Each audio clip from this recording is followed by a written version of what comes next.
Assalamualaikum warahmatullahi wabarakatuh. Selamat pagi Bapak Sarwoko yang saya hormati dan teman-teman semua yang saya cintai. Pertama-tama, marilah kita panjatkan kepada Allah karena telah memberikan rahmat, kesehatan, dan kesempatan sehingga kita dapat melaksanakan presentasi ini. Pada hari ini, saya Emilia sebagai moderator dan Ririn sebagai notulen yang akan memandu kegiatan presentasi. Topik yang akan kita bahas yaitu aborsi dari kelompok 1 dan eutanasia dari kelompok 2. Sebelum diskusi dimulai, saya menyampaikan susunan kegiatan diskusi yang akan kita lakukan, di antaranya yang pertama pembukaan, kedua penyajian materi dari kelompok penyaji, yang ketiga sesi tanya jawab, yang keempat masukan dari Bapak dosen atau Bapak Sarwoko, yang kelima kesimpulan, dan yang keenam penutup. Acara yang pertama adalah pembukaan. Marilah kita buka acara diskusi dengan bacaan basmalah bersama-sama. Bismillahirrahmanirrahim. Bismillahirrahmanirrahim. Selanjutnya adalah penyajian materi. Kami dari kelompok 1 akan menjelaskan mengenai eutanasia.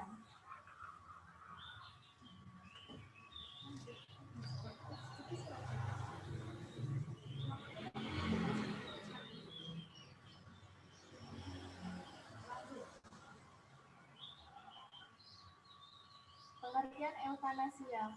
Pengertian eutanasia secara harfiah, eutanasia berasal dari bahasa Yunani yang artinya baik dan thanatos yang artinya kematian. Jadi eutanasia berarti kematian yang baik. Pengertian yang kedua, pengertian eutanasia dalam bahasa Arab. Eutanasia dikenal dengan istilah qatlul ar-rahma atau taisir al-maut. Pengertian yang ketiga, pengertian eutanasia dalam kalangan medis.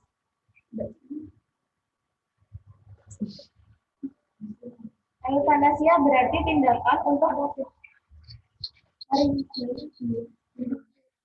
meringankan kesakitan atau penderitaan yang dialami seseorang yang akan meninggal. Juga berarti mempercepat kematian seseorang yang ada dalam kesakitan dan penderitaan hebat menjelang kematiannya. Syarat-syarat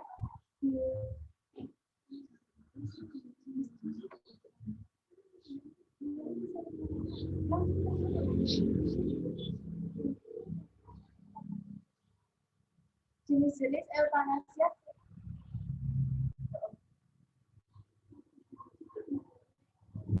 Jenis-jenis eutanasia secara umum.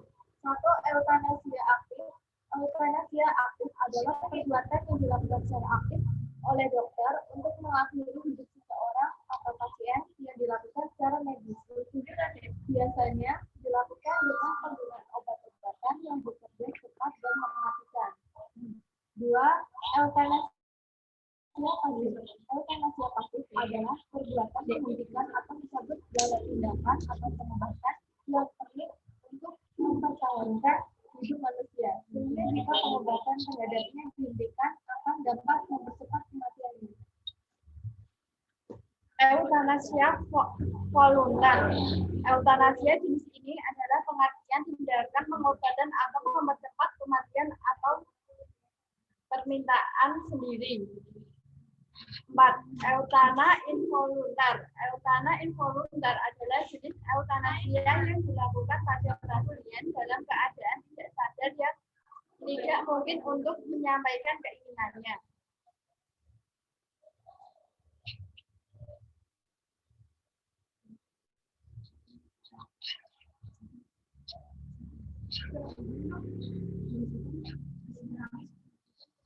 Syarat-syarat dilakukan eutanasia. 1. Orang yang ingin diakhiri hidupnya adalah orang yang benar-benar sakit dan tidak dapat diobati, misalkan kanker. 2. Pasien berada dalam keadaan terminal, kemungkinan hidupnya kecil dan tinggal menunggu kematian. Tiga, pasien harus menderita sakit yang amat sangat sehingga penderitaannya hanya dapat dikurangi dengan pemberian morfin. 4. Yang boleh melaksanakan bantuan pengakhiran hidup pasien hanyalah dokter, keluarga yang merawat pasien, dan ada dasar dari 2 orang dokter spesialis yang menentukan dapat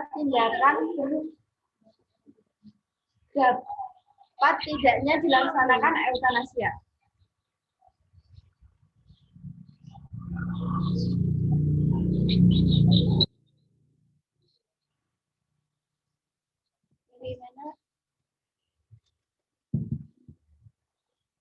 Bagaimana Islam memandang eutanasia? Syariat Islam jelas mengharamkan eutanasi aktif karena termasuk dalam kategori Syariat Islam jelas mengharamkan eutanasi aktif karena termasuk dalam kategori pembunuhan dengan sengaja atau yang disebut dengan al-qatl al-amad. Walaupun niatnya baik, yaitu untuk meringankan penderitaan pasien, hukumnya tetap haram, walaupun atas permintaan pasien sendiri atau keluarganya.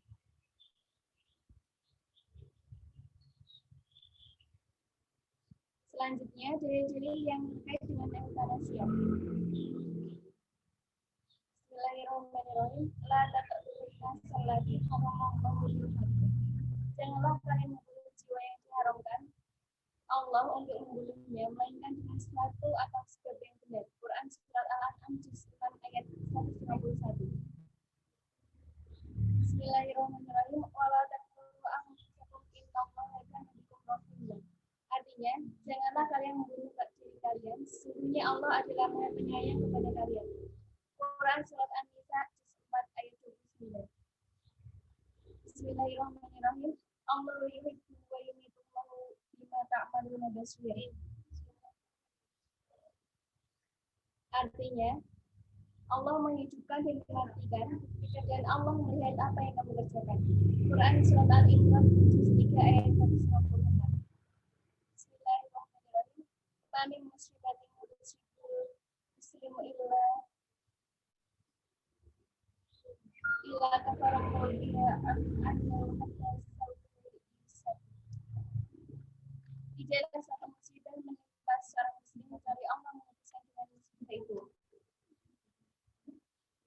Hatta kejadian ini riwayat Al-Bukhari dan Muslim. Dalil-dalil yang terkait dengan eutanasia, dari dalil-dalil di atas jelaslah bahwa haram hukumnya bagi dokter melakukan eutanasi aktif karena sengaja melakukan pembunuhan terhadap pasien sekalipun atas permintaan keluarganya atau pasien. Demikian halnya bagi pasien, tindakan tersebut bisa dikategorikan tindakan putus asa dan membunuh diri sendiri yang diharamkan.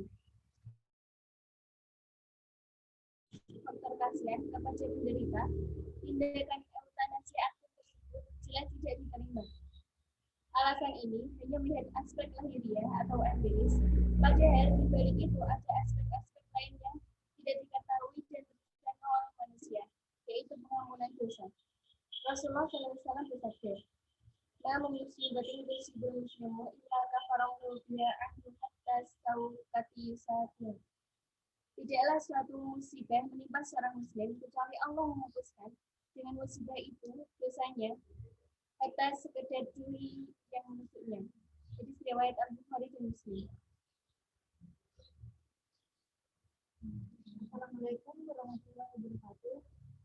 Di sini saya akan melanjutkan pembahasan dari rekan saya, yaitu pandangan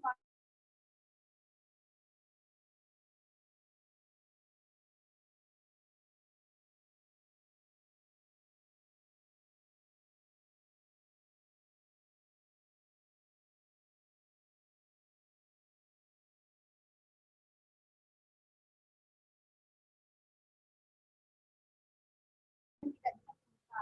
Jadi menurut Ibrahim Hosen, eutanasi itu diperbolehkan dengan adanya syarat-syarat tertentu yang darurat.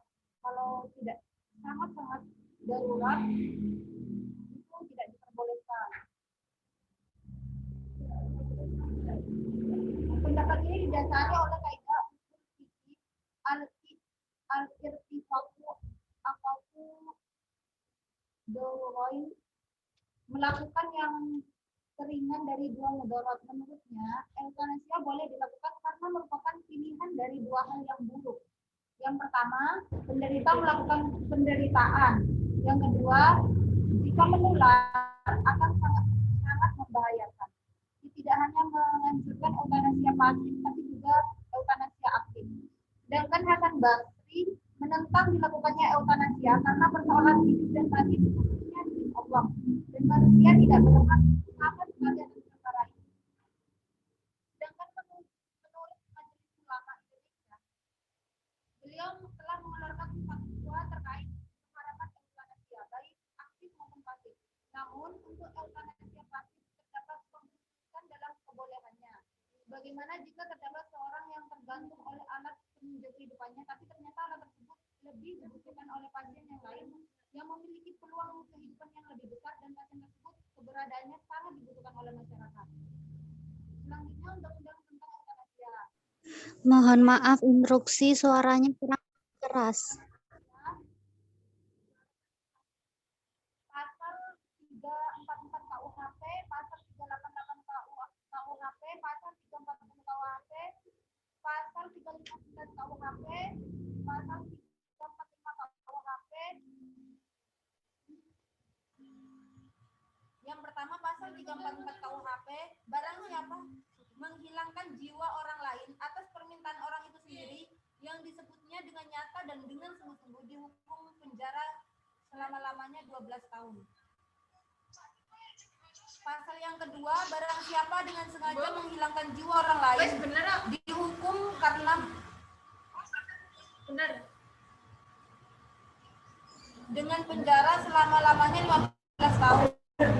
Pasal yang selanjutnya 340 KUHP, barang siapa dengan sengaja dan direncanakan lebih dahulu menghilangkan jiwa seseorang dihukum karena pembunuhan yang direncanakan dengan hukuman mati atau penjara selama-lamanya seumur hidup atau penjara selama-lamanya 20 tahun. Pasal 359 KUHP, barang siapa karena salahnya menyebabkan matinya orang dihukum penjara selama-lamanya 5 tahun atau kurungan selama-lamanya 1 tahun. Yang terakhir, pasal 345 KUHP, barang siapa dengan sengaja menghasut orang lain untuk membunuh diri, menolongnya dalam perbuatan itu, atau memberikan daya upaya itu jadi bunuh diri, dihukum penjara selama-lamanya 4 tahun. Sekian presentasi dari kelompok kami. Selanjutnya kami serahkan ke moderator. Baiklah teman-teman, kita telah mendengarkan pemaparan materi dari kelompok penyaji yang sangat luar biasa.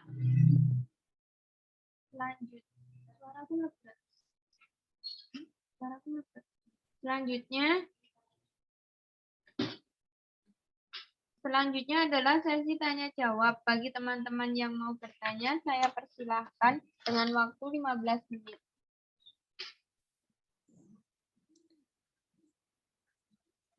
Saya ingin bertanya. Ya, untuk Nanda, silakan. Kenalkan, saya Nanda Galuh Bersamastuti dari kelompok perwakilan dari kelompok 8. Mau bertanya, apakah sudah ada kasus euthanasia di Indonesia?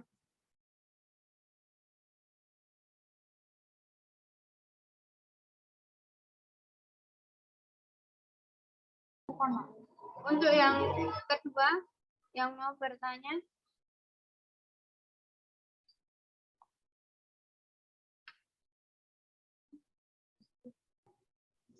Saya mau bertanya. Ya, silahkan Yuriko.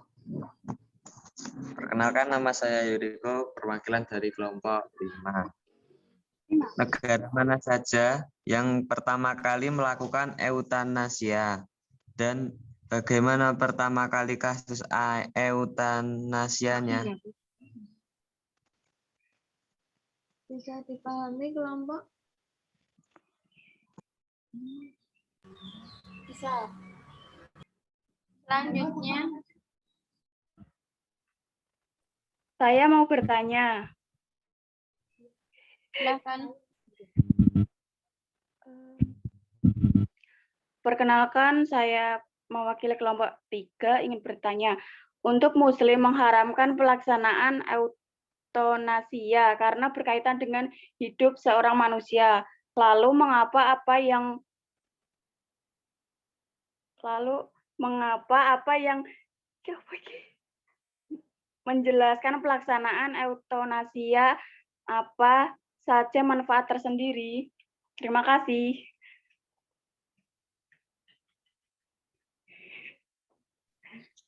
Bagi selanjutnya yang mau bertanya, Saya mau Saya. silahkan. perkenalkan, nama saya Cahya Puspitaloka, perwakilan dari kelompok 7. Negara Indonesia tidak dibolehkan eutanasia. Lalu negara mana saja yang diperbolehkan dan tidak diperbolehkan?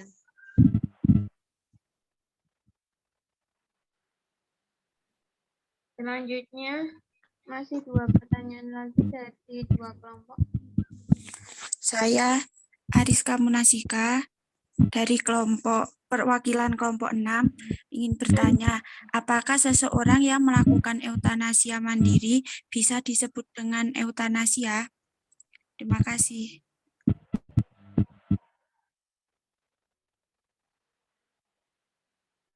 Silahkan satu pertanyaan lagi Dari kelompok dari kelompok 4.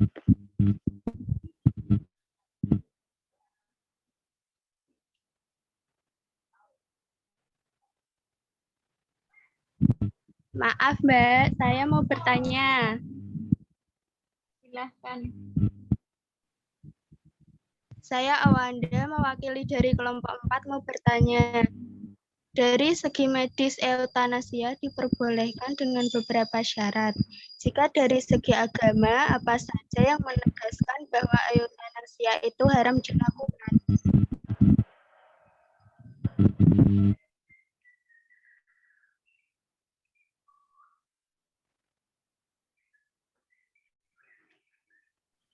Bagi kelompok 1, bisa dijawab pertanyaan dari rekan-rekan.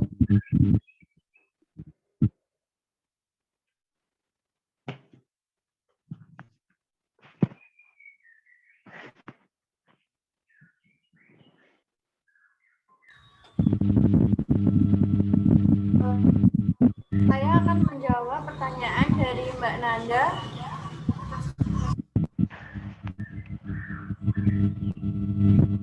Kasus pertama kali eutanasia di Indonesia.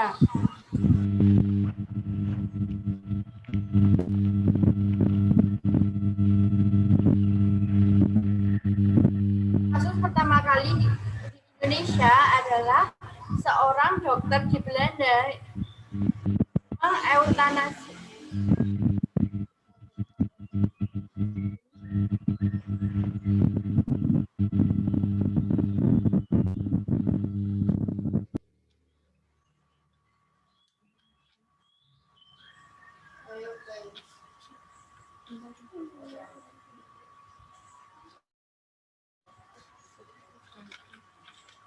Pada tahun 2004, keluarga pasien meminta untuk dilakukan eutanasia.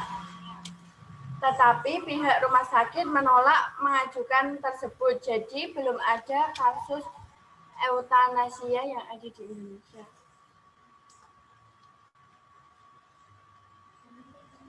Terima kasih.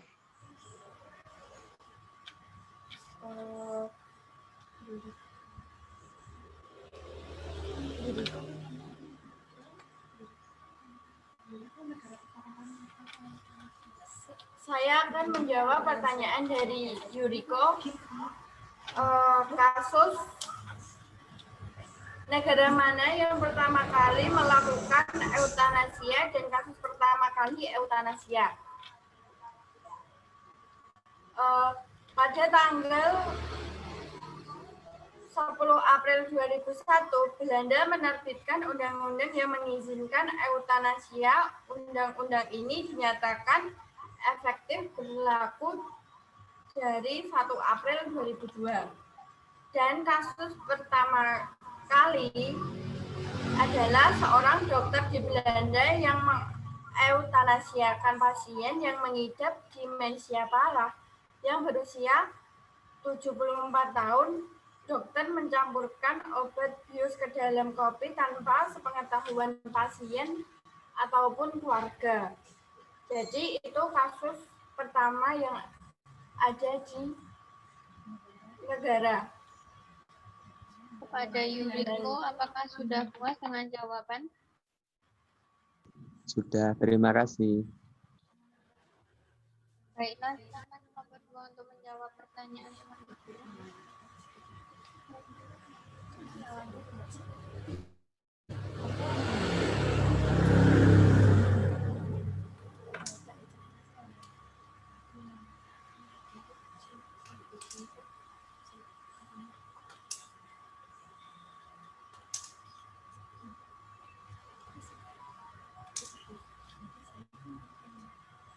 Saya akan menjawab pertanyaan dari Nanda Cahya. Saya Istiqlaloka. Negara Indonesia tidak boleh melakukan euthanasia. Lalu negara mana yang memperbolehkan dan tidak memperbolehkan euthanasia dilakukan? Negara yang memperbolehkan atau melegalkan euthanasia dilakukan adalah negara Belanda, Belgia, Kanada, dan Kolombia. Sedangkan negara yang tidak memperbolehkan euthanasia adalah negara Jerman, Jepang, Swiss, dan juga Amerika Serikat. Terima kasih. Baiklah, bagi kelompok yang bertanya, apakah sudah puas? Terima kasih.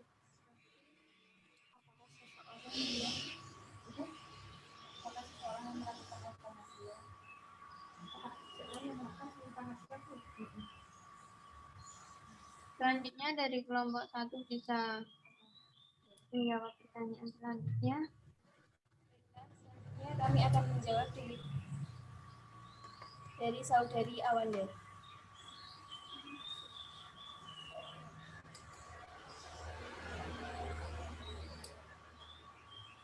Syariat Islam jelas mengharamkan eutanasi aktif karena termasuk dalam kategori melakukan pembunuhan dengan sengaja atau yang disebut dengan al-qatal al-amr.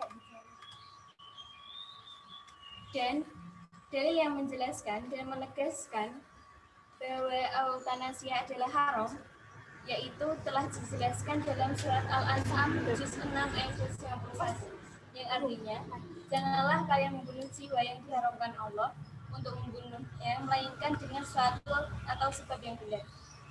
Dari dalil di atas jelaslah bahwa haram hukumnya tindakan tersebut bisa dikategorikan tindakan putus asa dan membunuh diri sendiri yang diharamkan. Padahal di balik itu ada aspek-aspek yang tidak diketahui dan terjangkau oleh manusia, yaitu aspek pengampunan dosa.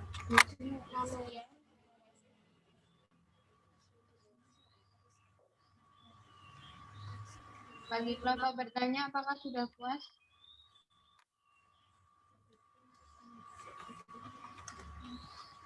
Sudah. Terima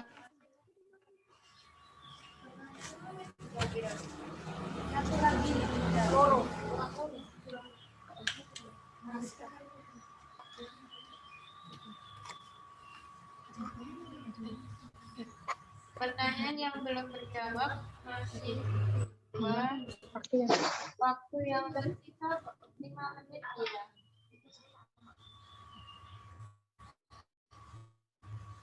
Oke, saya akan menjawab pertanyaan dari kelompok Ariska.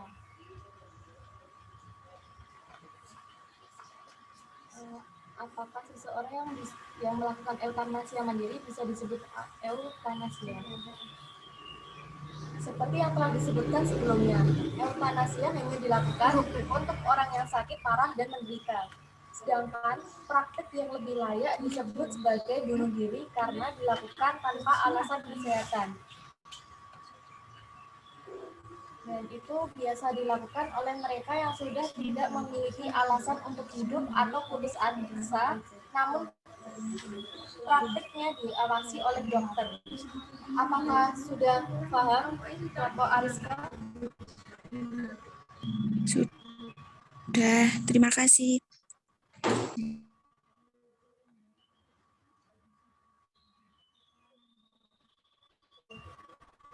Kurang satu pertanyaan yang belum dijawab, silahkan. Oke, saya akan menjawab pertanyaan dari kelompok Putri. Yang mengapa ada yang melegalkan pelaksanaan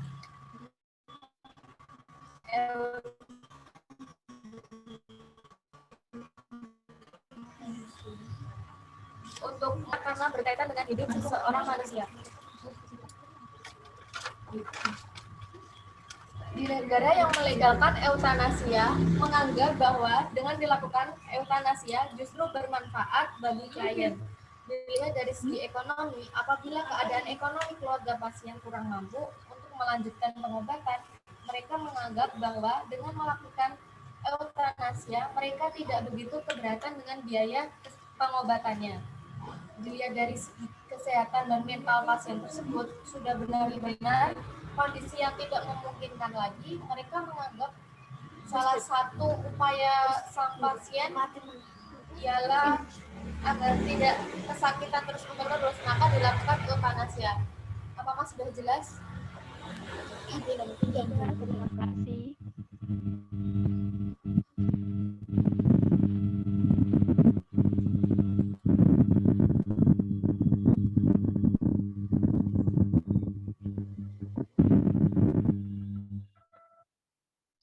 Selanjutnya adalah kesimpulan.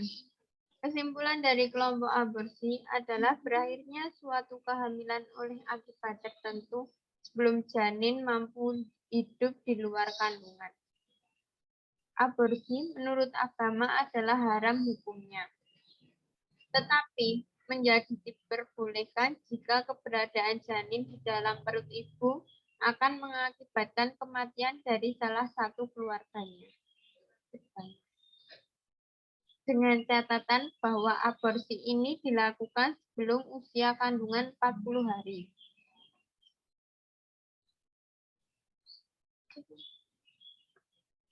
Kemaslahatan mempertahankan nyawa ibu didahulukan daripada kehidupan janin karena ibu adalah induk dan tiang keluarga.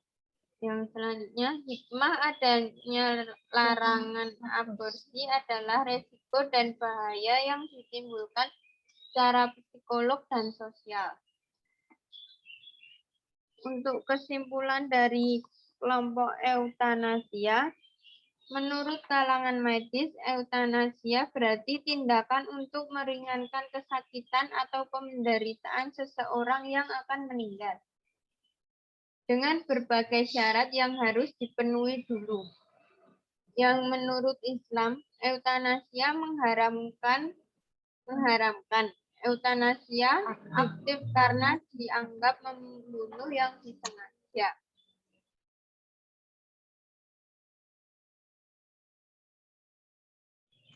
Terima kasih teman-teman presentasi.